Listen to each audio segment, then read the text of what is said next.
Engineer व्हा, doctors व्हा, वकील बना, मोठे व्हा, परंतु माणूस म्हणून जगताना आपल्या आई वडिलांना विसरू नका. संदीप सर चांगले आहेत, खूप मला समजून घेतलं त्यांनी. म्हटलं बहीण आहे ना, मग बहिणीप्रमाणे मला वागवलं आणि त्यांनी मला चांगले हे दिले, स्वस्त पैसे काही नाही घेतले त्यांनी. त्यामुळे आम्ही 75,000 युवकांपर्यंत पोहोचलो. गोवा, मुंबई, सिंधुदुर्ग, रत्नागिरी, धुळे, नंदुरबार इथे जातो ते आम्ही प्रचार आमचा चालू आहे. या ठिकाणी नाचणीची शेती आहे, भाताची शेती आहे, जी काही उडीद असेल, कुळद असेल, या सगळ्याची शेती हे खुद्द मनोरुग्ण जे पूर्णपणे बरे झाले आहेत ते पिकवतात.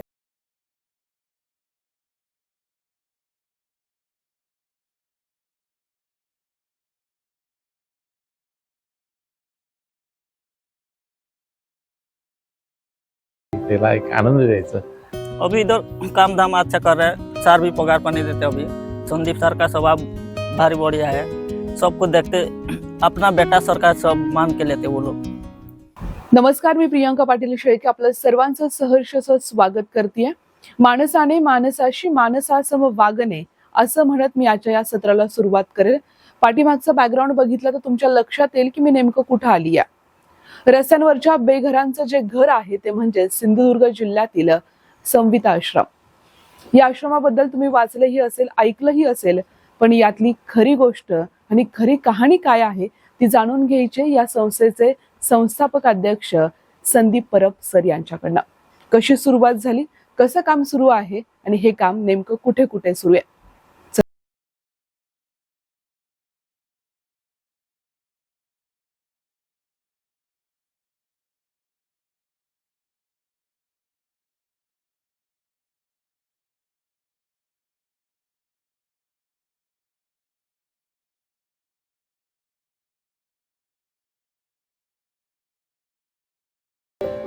संदीप सर, आतापर्यंत तुमच्या संविता आश्रम असेल आणि तुमचं जे काही सामाजिक कार्य आहे, 67 पुरस्कार आतापर्यंत मिळालेले आहेत, काम अजूनही चालूच आहे.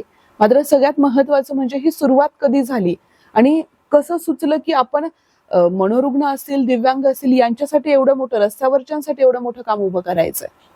मी 94 पासून मुंबईमध्ये आहे, शिक्षण गावी झाल्यामुळे, आणि परिस्थिती बघितली 99 पासून रस्त्याच्या मुलांसोबत काम करताना परिस्थिती बघितली की रस्त्याच्या विरुद्ध असेच अन्न वस्त्र निवाराशिवाय देत होत होते.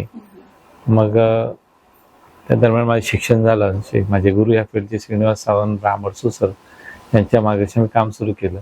रस्त्याच्या वृद्धांस अन्न वस्त्राशिवाय मरत होते आणि ते बघवत नव्हतं. एखादी मग बॉडी एखाद्या गव्हर्नमेंट हॉस्पिटलला 2-4 महिने सडत होती आणि ती पण माणसं आहेत आणि त्यांना पण जगण्याचा अधिकार आहे आणि त्यांच्यासाठी काम करणं गरजेचं आहे. म्हणून मी 15 ऑगस्ट 2008 साली एक लोटस हायस्कूल जुहूला होतो, तो जॉब सोडला आणि फक्त रस्त्यावरच्या निराधार बांधवांसाठी कार्यरत आहे.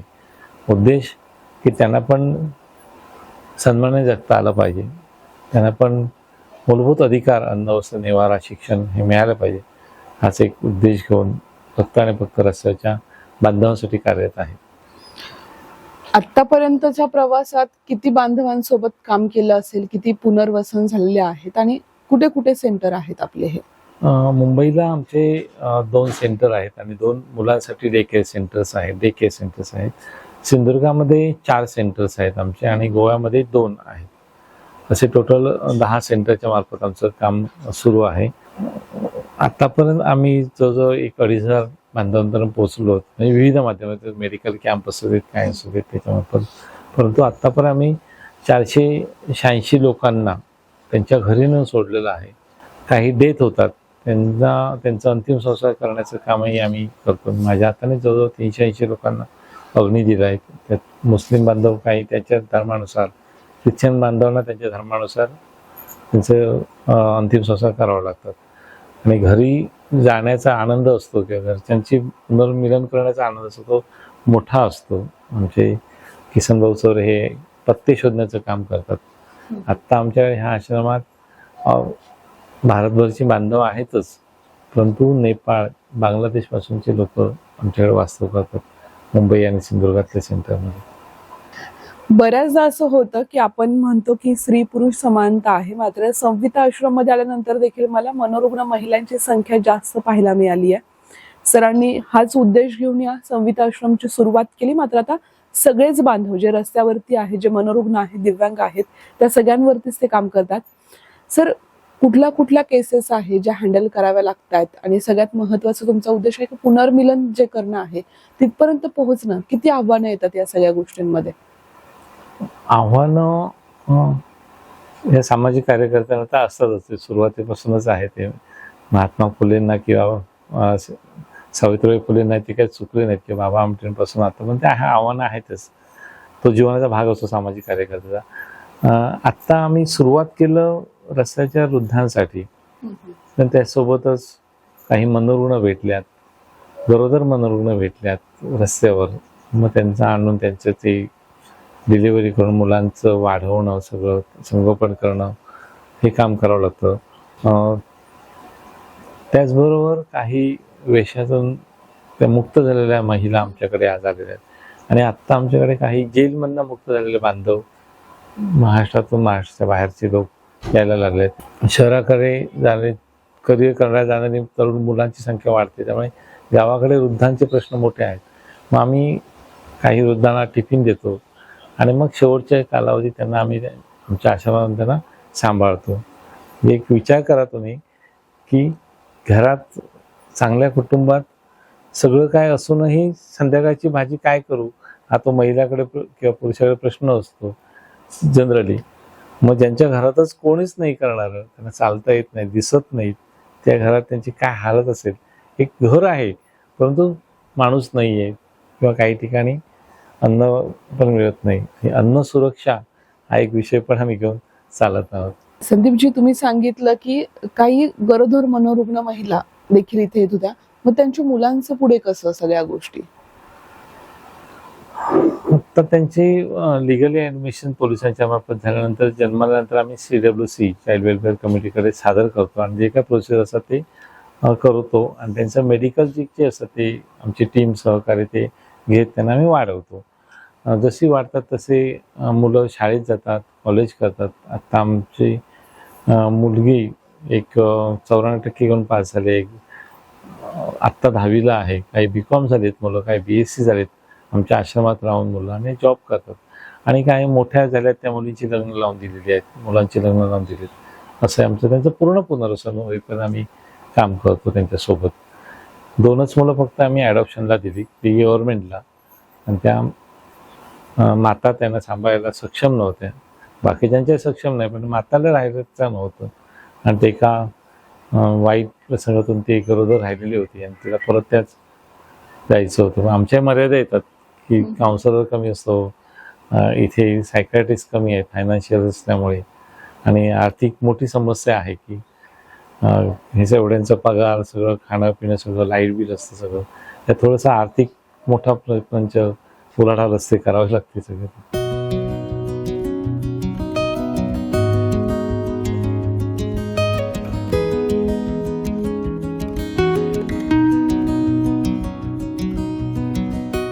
मूळ गाव माझं सावंतवाडी. माझं नाव बेबी डिसोजा. म्हणजे माझी स्टोरी आहे. लहानपणात 2 आया, एक हिंदू जन्म देणारी आणि पालनपोषण करणारी ख्रिश्चन बाई. म्हणजे लहान असताना आई वडिलांचं काहीतरी भांडण झालं, तिने नेऊन मला बाहेर फेकलं. मग ती ख्रिश्चन बाई त्यांच्याकडे होती, ती भाजीपाल्याचा व्यापार करायची. ते त्यांच्या अशी पडवे राहायची पार्टिशन करून. तिने आणून मला लहानाचं मोठं केलं. मग ती पण 87 सालात ती कॅन्सरमध्ये ती पण मेली. मग माझं स्वतःचं घर नाही, ना हक्काची माणसं कोण नाही. आणि मग मी व्यापार करायचे सावंतवाडी. म्हणजे सगळ्या गावातनी फिरूनच गोव्याला जायची, शिरोड्याला, कुडाळला वगैरे वगैरे, बांद्याला वगैरे, प्रत्येक वाराला मी जायची. माशाचा व्यापार केला, भाजीपाल्याचा केला, केळ्यांचा केला. आणि सावंतवाडी कॉम्प्लेक्सात मी व्यापार करायची. सुरभी बेकरी आहे सावंतवाडीत बघा, भांगले पेट्रोल पंप आहे तिथे. इकडे येण्याचं कारण म्हणजे काय, दोन्ही डोळ्यात माझ्या मोतीबिंदू पडलेलं आणि मला लांबचं दिसत नव्हतं. एकदम जवळ आलं की दिसत गाडी वगैरे. मग एक मोतीबिंदू पिकलेलं आणि एक म्हणजे जरा कच्चं होतं. मग मी एकदा कोल्हापूरचं शिबिर आलं सावंतवाडी कॉम्प्लेक्समध्ये, तिथे मी तपासून घेतलं. तर ते बोलले काय तर दोन्ही डोळ्यात तुमच्या मोतीबिंदू पडलं आणि ते एक पिकलं, ते 6 महिन्याच्या आधी तुम्ही ऑपरेशन करून घ्यायला पाहिजे, नाही तर मग कायमचे डोळे तुमचे जाणं. मग आता काय करू, माझं तर जगात हक्काचं कोण नाही. हातपायाचे पण तर व्यापार करीन, पुढे काय ना स्वतःचं घर. मग माझी बैठक आहे पुतळ्याजवळ आहे, चिटणीस बिल्डिंग. मग तिथे जाऊन त्यांना मी सांगितलं असं असं आता मी काय करू, मला चांगला एक मार्ग दाखवा. तर ते मग म्हणाले एक मार्ग चांगला आहे स्वाभिमानाने जगण्याचा, सविता आश्रम. मग त्या लोकांनी मला 19 सालात 2 जूनला रविवारी आणून इथे सोडलं. आणि मग सरांनी आमच्या 6 महिन्यांनी तपासणी वगैरे गोळ्या बिळ्या सगळ्या हे करून 6 महिन्यांनी एका डोळ्याचं ऑपरेशन केलं 22 ऑगस्ट 19 सालात. आणि 6 महिने मग दुसऱ्या डोळ्याचं ऑपरेशन केलं.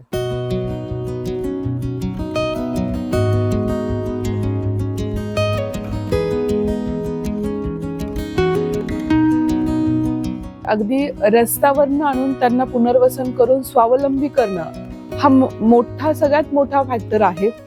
सर, हे सगळं काही करत असताना पुढे विजन काय आहे, कुठपर्यंत जायचं हे सगळं घेऊन आणि कशा पद्धतीने हे सगळं हँडल करणं? कारण आर्थिक गणित तर फार महत्वाची असतात. ते आपलं कुटुंब असू द्या किंवा ह्या तुमच्या सगळ्या संस्थांचं जाळं असू द्या जे समाजासाठी उभं केलंय.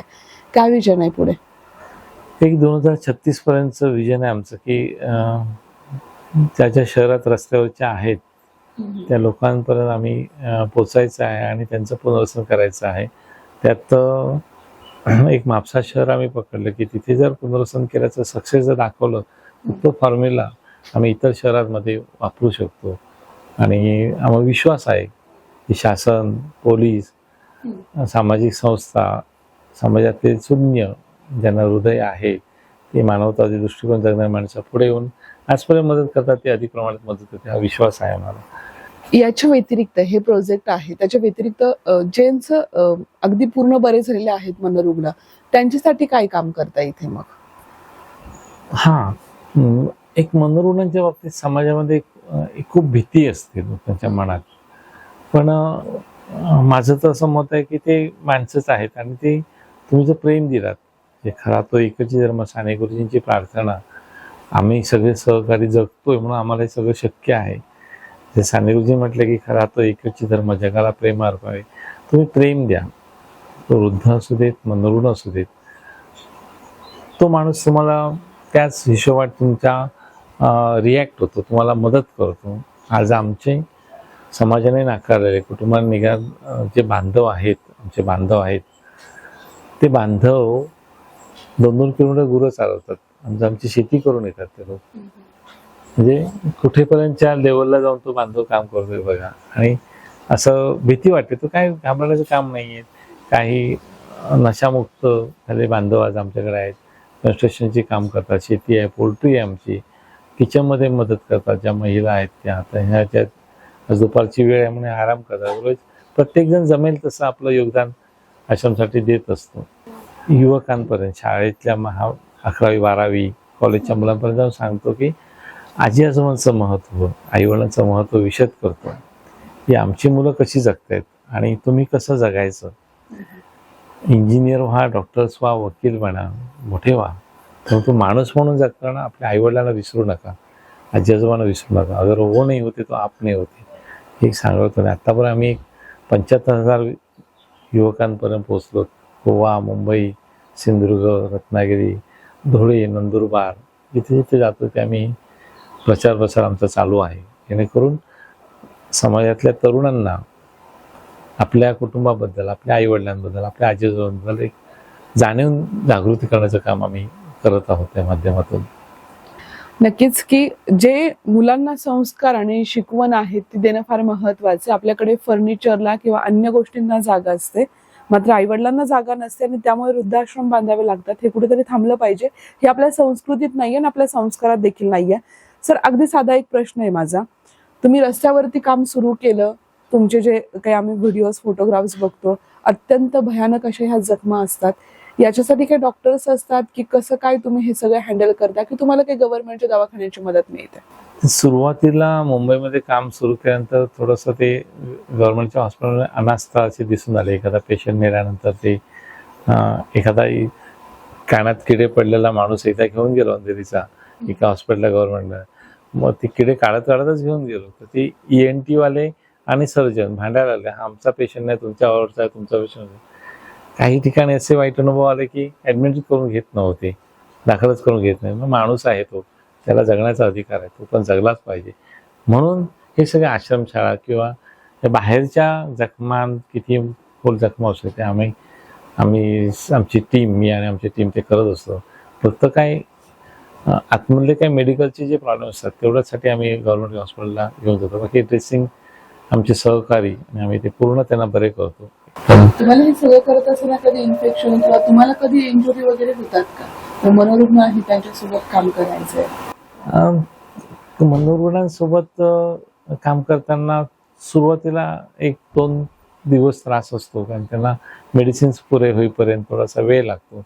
पण एकदा मेडिकल फॅसिलिटीज मिळाले तर मग त्याचा फायदा होतो. आमचे इथे लोकल डॉक्टर्स, डॉक्टर धुरी आहेत, डॉक्टर लेले आहेत, डॉक्टर रुपेश पाटकर सर आहेत, सायकॅट्रिस्ट आहेत, काउन्सलर आहेत आमचे.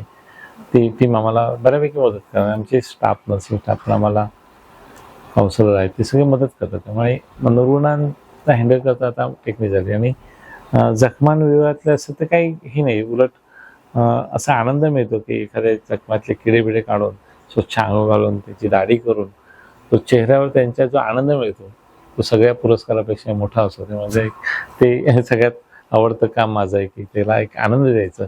असे मिळू नयेत, परंतु महाराष्ट्राच्या कानाकोपऱ्यात आम्ही जाऊन ते घेऊन आलेलो आहेत. त्या लोकांना किडे जखमातले हजारो किडे काढून त्यांना बरे केलेल्याचा एक आनंद मोठा असतो. नक्कीच हे काम करण्याचं समाधान संदीप सरांच्या चेहऱ्यावरती दिसतंय की लोकांसाठी काम करतोय, तीही लोक आहेत, त्यांना जगवायचं आहे. संदीप सर, किती ह्या ज्या सेंटरला किती मंडळी काम करतायत तुमच्याकडे, कशा पद्धतीने काम चालू आहे? कारण यांना बरं करण्यासाठी तर तुम्हाला टीम लागणारच आहे. किती लोकांना सांभाळताय असं? आत्ता आमच्याकडे जवळजवळ एक 65 लोकांची टीम आहे. जे नर्सेस आहेत, जे मेडिकलचं काम बघतात, किचनमध्ये काम करणारे, जे डायबिटीसवाल्यांना त्यांचं फूड द्यावं लागतं, एखादा गव्हर्नमेंटला हॉस्पिटलला ॲडमिट करायचं त्याचं टिफिन द्यायचं असतो, ते सगळं काम आमचे ते बघत असतात. किचन स्टाफ असतात, ऑफिसवाले आहेत, मॅनेजर आहेत, लिगली सगळ्या प्रोसिजर सांभाळणारी टीम आहे, ड्रायव्हर आहेत आणि आमचे ट्रस्टी पण, हे सगळे माझे भाऊ पण ट्रस्टी आहेत. बाकी टीम पण आमची जे आहे ते ॲड्रेस शोधणं, त्यांच्या घरापर्यंत पोहोचवणं किंवा नातेवाईक येईपर्यंत त्यांना कन्व्हिन्स करणं, इथपर्यंत मला काळजी घ्यावी लागते. मुलांचे असतात, CWC, बाकी महिला बालकल्याण, या सगळ्यांची काम करत पुढे पुढे जायचं असतं. त्यामुळे ती टीम बऱ्यापैकी आहे, आमच्या 65 लोकांची टीम आहे. नक्कीच हा समाज कार्याचा डोंगर म्हणावं लागेल की लोकांसाठीच हे काम उभं राहिलेलं आहे. संदीप सर, जाता जाता एवढंच विचारेल की ज्यांना कोणाला तुम्हाला मदत करायची असेल, तुमच्याशी जोडलं जायचं असेल, त्यांच्यासाठी काय सांगाल? आमचं एक आम्हाला प्राऊडली सांगायचं असतं की तुम्ही मंदिरात जा, देवपूजा करा, पण जिथे जिथे मानवतेची सेवा करायची संधी मिळेल त्या सेवेला तुम्ही मदत करा. ते आर्थिक स्वरूपात असू देत किंवा स्वयंसेवक म्हणून ते तुम्ही काम करा. जीवनानंद संस्था वेबसाईटवर जाऊन बघा, तुम्ही त्याच्यावर सगळे डिटेल्स माहिती आहे. जे काही आर्थिक स्वरूपात मदत करायची त्याच्यावर आमचं अकाउंट डिटेल्स आहेत, त्याला तुम्ही मदत करा. आणि आमचं एक स्वप्न आहे, म्हणजे आपलं सर्वांचंच आहे की भारत माझा देश आहे, सारे माझे बांधव आहेत. जे पहिलीपासून शिकलेली कवी जी प्रतिज्ञा आहे ती आपण प्रत्यक्ष जगूया आणि आपल्या बांधवांना निदान मूलभूत अधिकार देऊया, ही माझी एक विनंती आहे सर्वांना. नक्कीच हे होते आपल्यासोबत संदीप परब, ज्यांनी रस्त्यावरील मनोरुग्णांना घर देण्याचं काम केलंय, पुनर्वसन करण्याचं काम दिलंय. खूप मोठं असं काम आहे, ते तुम्ही पाहू शकता आणि त्यांना खऱ्या अर्थानं मदत देखील करू शकता. तुर्तास मी इथे थांबते. धन्यवाद.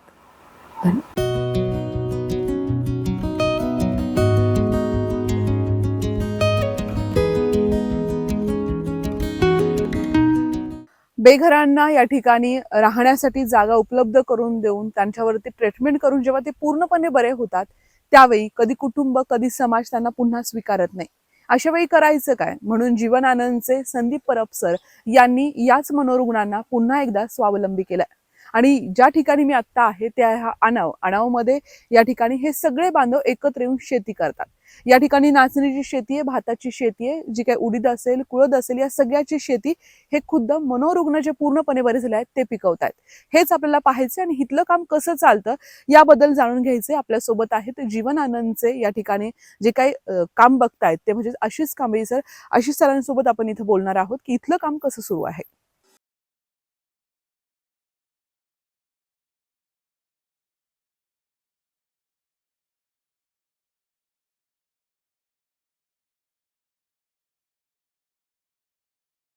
या आनावमध्ये कशा पद्धतीनं कामं सुरू आहेत आणि या प्रोजेक्टचा कसा फायदा होतोय ते काय सांगाल? नमस्कार. आपले जीवनानंद संस्था संचलित सविता आश्रममध्ये ही मनोरुग्ण अपंग मतिमंद ही जी बांधव दाखल होतात, मग त्यांचं पुनर्वसन केलं जातं. पण ऐनवेळी पुनर्वसन करण्याची परिस्थिती नसते आणि कुटुंबातली व्यक्ती त्यांना ॲक्सेप्ट करत नाही, म्हणजे सांभाळून घेत नाही. मग अशा बांधवांना बसून ठेवायचं आहे. मग आम्ही ह्या आणाव गावामधल्या ज्या काही पड जमिनी आहेत, ज्याचा शेतीसाठी वापर केला जात नाही, मग अशा विनामोबदल्या त्या जमिनी ताब्यात घेऊन त्याच्यामध्ये हिवाळी पिकं, पावसाळी पिकं इथे पिकवली जातात. ही आपले जे बांधव आहेत ज्यांना ट्रीटमेंट दिल्यानंतर ती माणसं व्यवस्थित हातापायाने व्यवस्थित आहे, मग त्यांना इथे आणून ही सगळी शेती करून घेतली जाते. त्या माध्यमातून आपल्या आश्रमच्या इतर बांधवांना जे अन्नधान्य लागतं ते ह्या शेतीमधून पिकवलं जातं. त्याशिवाय आपल्या आई गोशाळेमध्ये ज्या गाई म्हैशी आहेत, मग त्यांच्यासाठी लागणारा चारा बिरा ह्या शेतीमधून उपलब्ध करून तो त्यांना दिला जातो आणि आपल्या संस्थेचं कार्य हे सुरळीतपणे चालू ठेवलं जातं. नक्कीच इथल्या मोकळ्या वातावरणामध्ये येऊन तुम्हाला जे जे काही पेशंट्स आहेत, बरेच आहेत, त्यांच्यात अजून काही बदल पाहायला मिळतो का? बरंच म्हणजे ज्यावेळी आपल्याकडे आश्रममध्ये पेशंट आणला जातो त्यावेळी आपले जे कार्यकर्ते आहेत ते त्यांना अक्षरशः उचलून बांधून आणतात आश्रममध्ये. त्यांना ट्रीटमेंट चालू केली जाते. मग त्याच्या स्वभावात बदल करण्यासाठी त्याला आधी पहिला ॲक्सेप्ट करत नाही. आपले सगळे बांधव आहेत आणि आपले जे कर्मचारी ते एकत्रित मिळून ही सगळी कामं करतात आणि त्यांना जे आपलं समजून ज्यावेळी कामं केली जातात ना, पहिल्यांदा 1-2 वेळा कामाची चूक होते, म्हणजे कुठे झाड उपडणं किंवा इतर काही नुकसान होणं. म्हणजे हळूहळू त्यांना ज्यावेळी त्या गोष्टी समजतात त्यामुळे त्याच्यामध्ये निश्चितच बदल होतो आणि त्या कामामध्ये आम्हाला चांगल्या प्रकारे रिझल्ट मिळतो. गेल्या वर्षी आपण जे पावसाळी शेती केली होती त्यामुळे त्या 4800हून अधिक तांदूळ आपल्या आश्रमच्या बांधवांनी पिकवला होता. त्याशिवाय आपल्या गोशाळेला जेवढं गवत लागतं तेवढं गवत आपल्याकडे सद्यस्थितीमध्ये स्टोर आहे. ह्या गोष्टी आम्ही सहसा विकत घेत नाहीत. आपल्याकडे सद्यस्थितीमध्ये आणावमध्ये 9 गाई म्हशी आहे ज्याचा आपण सांभाळ करतो आणि त्या गाई म्हशी पण असंच आहे, ज्या भाकड जनावरं असतात जी लोकांना नको झाली ती जनावरं आपल्याकडे आहेत आणि त्यांच्याकडून आम्ही दूध उत्पादन त्यांच्याकडनं करून घेतलं आणि त्या दुधाचा वापर आश्रमसाठीच केला जातो. नक्कीच म्हणजे कसा कन्सेप्ट आहे बघा ना. बऱ्याचदा सामाजिक संस्था चालवत असताना अन्नधान्य, जेवण हा सगळ्यात मोठा विषय असतो की त्या बांधवांना कधी उपाशी ठेवता येत नाही. त्यांना जेवणासाठी काही ना काही तरतूद करावी लागते. मात्र संदीप परब सरांनी यावरती खूप चांगला तोडगा काढलाय की आपल्याच बांधवांनी ती शेती पिकवायची, आपलंच अन्नधान्य आपणच उभं करायचं आणि त्यातूनच ही सगळी जी आश्रमातली अगदी त्यांचे 5 ते 6 आश्रम आहेत त्या सगळ्या आश्रमामधील बांधवांना त्यांच्या स्वतःने या ठिकाणी कष्टानं बनवलेला घास ते स्वतः खातात. ही खूप आगळी वेगळी गोष्ट आहे. इथल्या काही बांधवांशी आपण बोलणार आहोत की त्यांना इथं शेतात कसं वाटतंय ते जाणून घेऊया.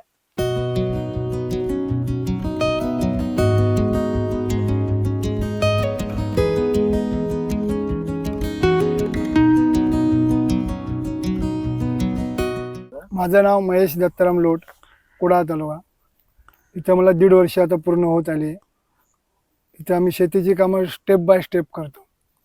इथं नाचणी पहिल्यांदा कोपरे भिजवून ट्रॅक्टर लावून नाचणी चिखल केला. त्याच्यानंतर ते नाचणीचं रोपं लावली.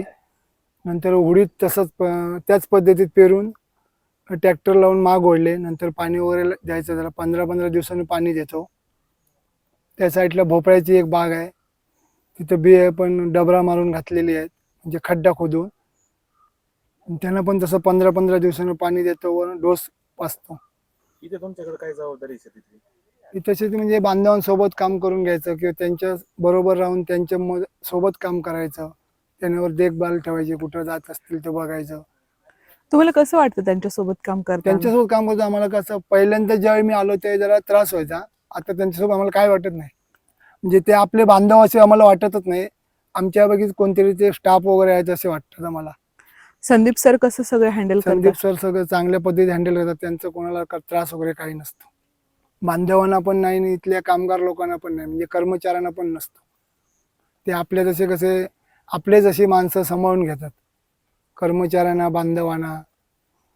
ते लेडीज आमचे कर्मचारी आहेत त्यांना पण. शेतीत पावसाळी उन्हाळी दोन प्रकारची शेती असते. पावसाळ्यामध्ये आम्ही भात शेती करतो. भाताची लावणी करतो, मग भात कापणी करतो. त्याच्यानंतर भात ते झोडून सगळं सुकवतो, मग ते मोठल्या भरून वगैरे ठेवतो आणि गिरणीला लावून आणतो. तांदूळ पिकतो भातापासून. तसंच उन्हाळी शेती भाज्या म्हणजे भोपळा, मुळा, मूग, मटकी अशा प्रकारची भाजी पिकते. अशा प्रकारच्या भाज्या पिकते. कसं वाटतं तुम्हाला इकडे काम वगैरे करून सगळे बांधव वगैरे? हे इथले आश्रमातले बांधव तर खूप माझी काळजी घेतात, खूप माझ्यावर प्रेम करतात. तसेच इथले संस्थापक आहेत संदीप परब, हे पण खूप काळजी घेतात. तसेच इथले वरिष्ठ अधिकारी वगैरे पण खूप काळजी घेतात माझी.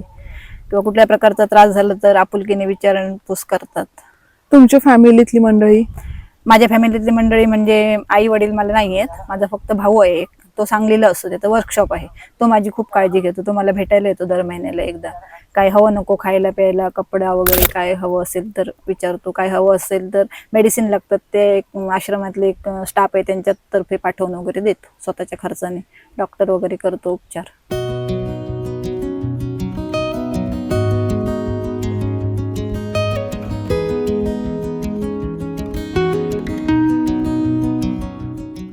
इथे शेतीची कामं केली जातात, म्हणजे लावणी केली जातात, कापणी केली जातात, पेरणी करतात. तू कुठली आहे? मी मालवण. माझं सासर आहे वैभववाडीचं, माहेर आहे माझं कुडाळ आहे. किती वर्ष झालं तू इथे इथे जीवनात? मला 2 वर्ष झाली. कसं वाटतं संदीप बरं सर? वाटतं, छान वाटतं. सगळे चांगलं हो, सगळं चांगलं आहे. सांभाळतात? हो. मी इथं आल्याच्या नंतर महेश्वरी काकी मला घेऊन आली. मग आंधळी होती, मला काही दिसत नव्हतं, काही म्हणजे काहीच जेवायचं अन्न ते सुद्धा मला आणून द्यायची जवळ. आणि दुसरी एक सायली म्हणून आहे ना, तिने पण माझी सेवा केली. मी खूप आंधळी होती, म्हणजे डिसेंबर महिन्यात मी 6 तारखेला आली, तेव्हा या लोकांनी मला हे केलं. मग नंतर ऑपरेशन केलं, म्हणजे जानेवारी महिन्याचे 8 तारखेला आणि 22 तारखेला दोन्ही ऑपरेशन झाले. महिन्याने ऑपरेशन केलं माझं. आता तुला आणि दिसतं? हा, आता सगळं क्लिअर दिसतं. आता मी सगळं करू शकते, सगळं करते. तुझे घरचे वगैरे? घरचे वगैरे काही नाही, मी घर सोडलं. मग तुला आंधळी झाल्यामुळे सांभाळत नव्हते का? ते मी अनावला होते इथं, अनाव. हा हा हा. मग आता इथं कसं सांभाळतात सगळे? आता सगळं सांभाळतात. आता मी सगळं काम करते, काय झेपल ते काम करते. भाजी कापणं वगैरे किंवा खोबरं वगैरे असं काही ना काही असतं. संदीप सर ते कसं सांभाळून घेतात? तुला घेतलं इथं चांगलं सांभाळून वाटतं की मला. घरी चांगलं वाटत होतं? नाही, चांगलं आहे तसे. संदीप सर चांगले आहेत, खूप मला समजून घेतलं त्यांनी. म्हटलं बहीण आहे ना, मग बहिणीप्रमाणे मला वागवलं आणि त्यांनी मला चांगले हे दिले संस्थेमार्फत. पैसे काही नाही घेतले त्यांनी.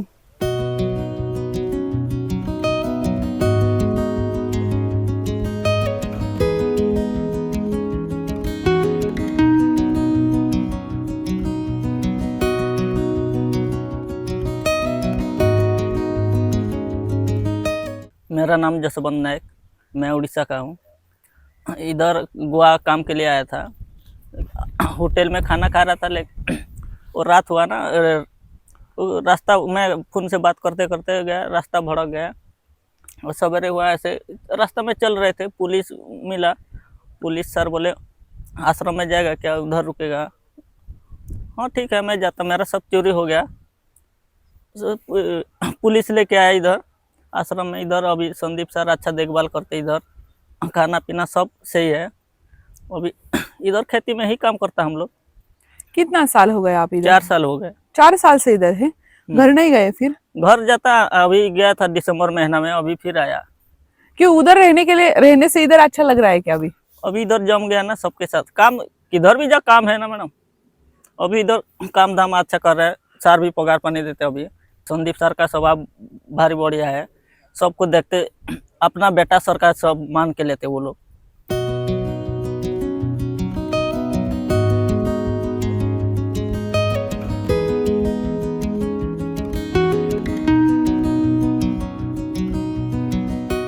मैं गोवा में था। हाँ। गोवा में मापसा में, यानी रोड में फुटपाथ में था। हाँ हाँ। फुटपाथ से सर मिले, हमारे उधर चलो, बोले कि अच्छा है उधर रहने का सुविधा, तुम्हारा दवाई दारू दारू नहीं, जो दवाई है, जो मेडिसिन है वो आपको देंगे, आपको सुधारेंगे बोलते हैं, तो उन्हें इधर लाए। तो इधर कोई तकलीफ नहीं है ऐसे। जो काम करना, मैं मिस्त्री का काम करता, तो मेरे को मिस्त्री का काम पूरा इधर जो भी हो उसका काम करता हूँ मैं। आपके घर वाले वगैरह कोई नहीं क्या? घर वाले हैं लेकिन गांव में हैं, इधर नहीं। अच्छा, कितने कितने साल हो गए आप इधर रहते हो? इधर 2-2.5 साल हो गए। कैसा लगता है, कैसे है नहीं, ठीक है, इधर कोई दिक्कत नहीं है इसमें, कोई तकलीफ भी नहीं है। ये भी नहीं है कि ज़बरदस्ती काम कराने का है, ये अपना मर्जी से काम जब इच्छा हो तो करने का, और जब इच्छा नहीं है तो आराम करने का। ऐसा नहीं कि ज़बरदस्ती है काम को, कि काम ही में चलो, ऐसा नहीं। संदीप परब सर के बारे में क्या बताओगे, कैसे नहीं, हो? बहुत अच्छे, उनका व्यवहार वैसा कोई तकलीफ नहीं देते, कि ज़बरदस्ती भी नहीं कोई। आपका मन है तो रहो, नहीं तो जा सकते हो, ऐसा भी है। इधर अच्छा लगता है वैसे। I was totally disturbed in my life. Okay, So this prayers and NGO people were known to me. They told you don't be like that. We'll take you to some person I introduced to you. So they introduced because he's having one orphanage in Mumbai also. Yes. Introduced to Sandeep sir. When I gone, I've studied about him also. He's the very God has given us a gift here on this earth. He's taking a lot of care. Day and night he goes here and there. He himself sleep on the footpath, all this road side people living. He just saving असं केस बिस दाढी sir स्वतः करून मग दुसरे लोक बघतात हे करतात आम्ही का नाही करू असं. मग people try go forward and help him. तुम्हाला कसं वाटतं इथं I am आल्यापासून? very आणि कधीपासून आहेत? I am since 3-4 months. Okay. I am very happy.